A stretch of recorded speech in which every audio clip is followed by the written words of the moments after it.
Our first presenter tonight is Maeve Bassett, applied ethnobotanist.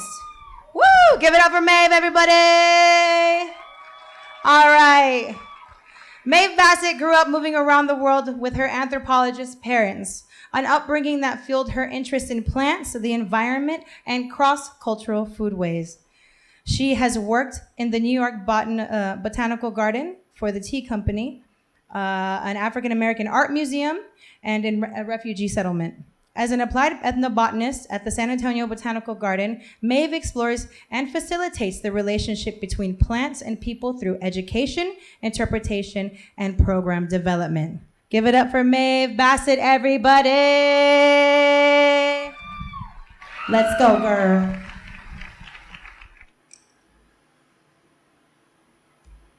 All right, first I'm going to start with the main question.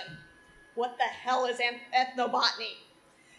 A lot of people do it, but very few people specialize in it. In fact, everyone that I work with here at the San Antonio Botanical Garden is, in their own rights, an ethnobotanist.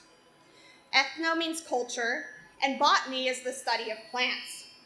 Simply, it's the study of the relationship between people and plants. And a lot of people think of it like this.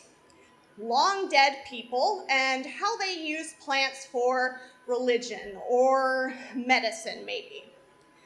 But I look at it in a different way, kind of like this. I look at history and how chocolate was used by the Olmecs, the Mayans, the Aztecs, and then it made its way to Europe. But I'm more interested in slave labor on the Ivory Coast, or why we give chocolate on Valentine's Day. Pretty much why we eat the way we eat. For a lot of you, this may be long history. Not for me. I grew up in Utah. My grandpa's funeral had 3 different Jell-O desserts. And that's because it's Utah. It's a landlocked state that's surrounded by mountains, and it's based on a religion that is all about socializing and family and storing shelf-stable food. And before this, I was in Maryland, and there I did a full dive into the crabs, the Old Bay, the natty bows, and the lemon stick, this glorious creation. And then I moved to San Antonio, and I kept hearing how Tex-Mex was born here, but it wasn't really defined, and it was either talked about with love or ridicule. And so I started to look into it, and that led me down a chamois-rimmed rabbit hole. When Spanish missionaries started settling here, they promoted the pure Castilian wheat over the heathen corn. Their words, not mine. But without mills, the women were still grinding this wheat by hand. And when you do that, you can't make it fine enough in order to make bread. So you fry it into a tortilla. And then in the 1980s, fajitas had this huge boom in popularity. And that caused the cost of skirt steak, the main meat, to just explode. And standard middle-class Hispanic families couldn't afford it anymore. So they turned to a cheaper meat, and the chicken fajita was born. But through this presentation, I want to focus on this little shrubby plant that originated in Bolivia about 6 million years ago. Chiltepín, chili piquín, piquino pepper, turkey pepper, bird pepper. Names mean a lot. And this plant was called bird pepper because birds can't taste capsaicin, and so they love this fruit. So they eat it a bunch, they migrate up through Central America and into Texas, pooping along the way and depositing seeds. And you have the Central Americans who named it tepín after the Nahuatl word tecpín, which means flea. And because of this humid climate, they really took it in, and it helped them preserve foods and kill all that bacteria. But in Texas, it really wasn't needed, so they didn't incorporate it into their diet. And then you have Columbus. He landed in Central America trying to find India, and he found a different kind of spice. And so he took this spice with him back to Spain, and people went nuts for it. The spices he was looking for in India were expensive, exotic, exclusive, most importantly.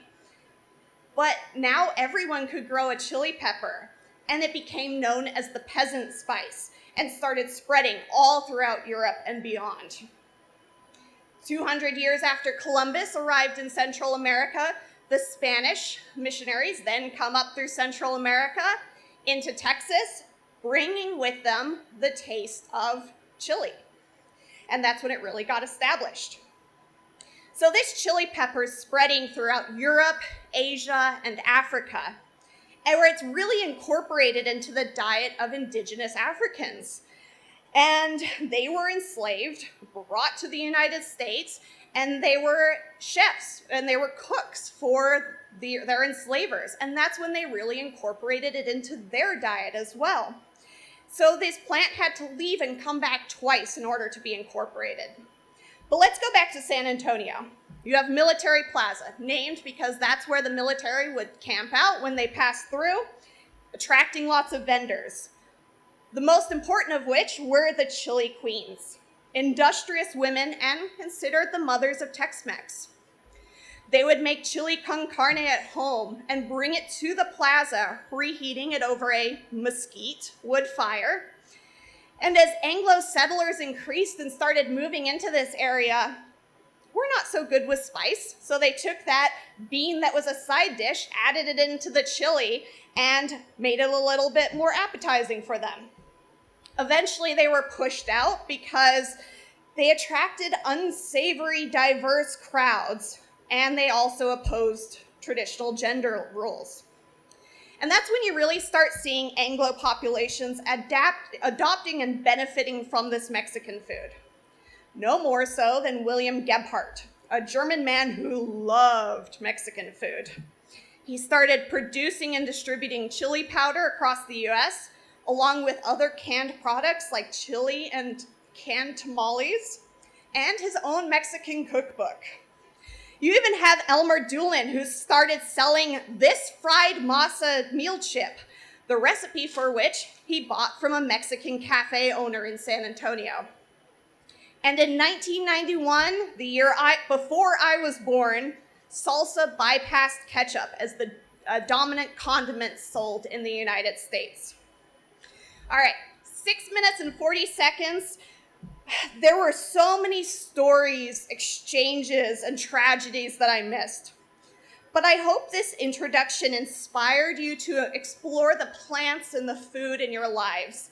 And just remember that shrubby little plant that made its way all around the world in order to rim your prickly pear margarita. Thank you.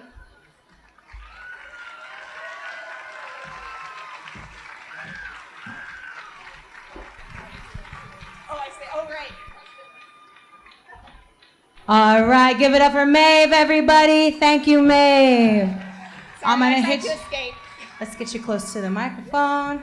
I'm gonna hit you with some hard-hitting questions. All right, you ready? Yeah. Okay. What's some advice you have for someone moving to San Antonio for the first time? Ignore the word authenticity. You can never.